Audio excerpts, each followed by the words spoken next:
This week, people across the country brought awareness to Equal Pay Day.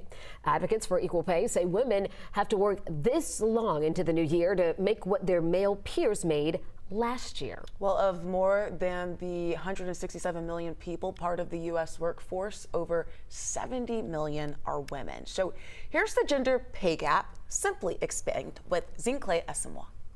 In 2022, the gap reached its smallest point since data first started being collected in 1979, with full-time salaried women employees making approximately 84% of what men in similar roles made.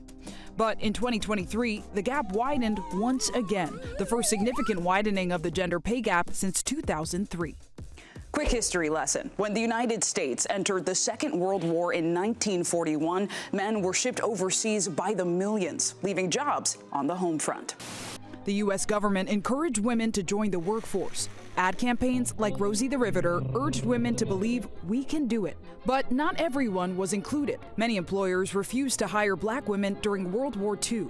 But in 1963, women made up just 1/3 of the workforce and were paid only 59 cents to every dollar a man made. That same year, the Equal Pay Act was signed into law by then-President John F. Kennedy, ensuring employees received equal pay for equal work, regardless of their sex.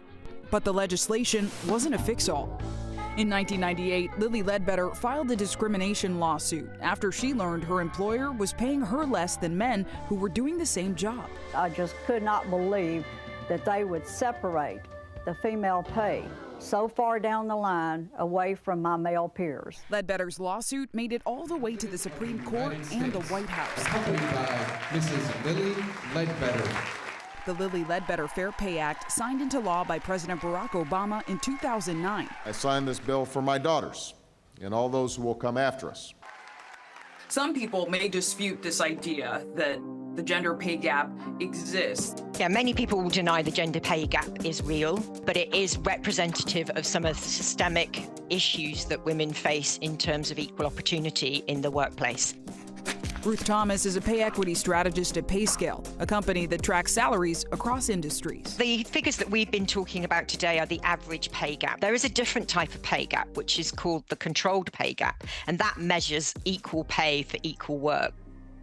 Experts say many factors contribute to disparate pay, including the so-called motherhood penalty. It still bears true that women have greater responsibility for caring and bearing children, and that impacts their ability to progress and gain equal pay in the workplace.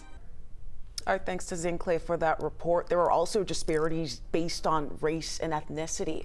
And Thomas says in order to close the pay gap, we need to think about some factors like affordable childcare and family leave policies.